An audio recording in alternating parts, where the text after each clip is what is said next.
Thank you, world. Great to be here. I want to talk about entrepreneurship today, obviously with this short period of time, and so I'm humbled. And actually, that's where I'll start. I think about entrepreneurship a lot. So ironically, I caught a very interesting era of entrepreneurship, and I have a very interesting relationship with entrepreneurship. One, if you kind of look at those 50 or 60 years back, probably the time I went to school was the lowest grade of entrepreneurship being optional. And number two, I was born in Belarus in the former Soviet Union, so I was literally born in the most anti-entrepreneurial place.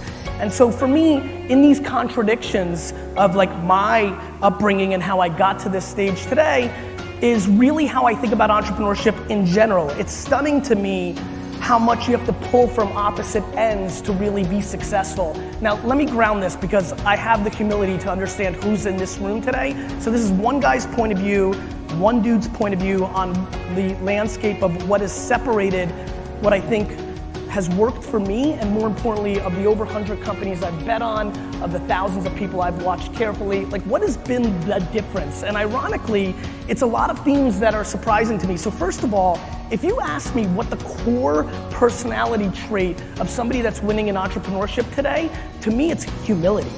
To me it's understanding that the market is always right.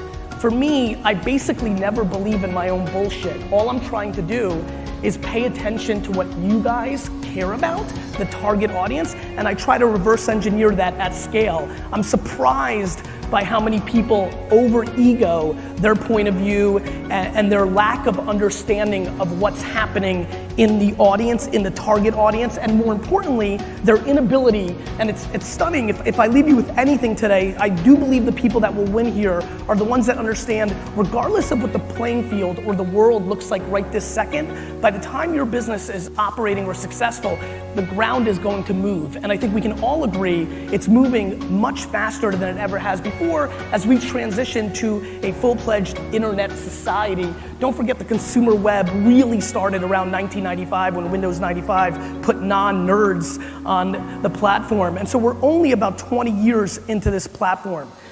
And I would argue that one of the things that I've seen really start to work is people changing their friend graph. One of the things that has been fascinating to me is how do you manipulate something you weren't luxury of being brought up with? And so really auditing those 10 to 15 people that you spend time with is an extraordinary way for you to adjust the reality of what you came up with.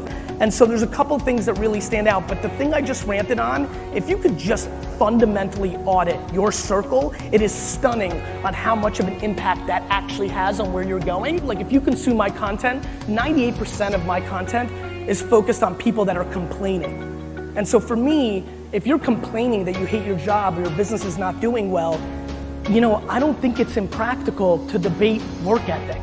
I feel like it's one of the most controllable things. You know, like we were all born with our talents, right? We all have them. But work ethic feels so much more controllable than so many other variables in what makes something successful, which is a stunning amount of the people that are winning in our game really just focus solely on their strengths. You know, we live in a society where we're sold and told to really fix our shortcomings.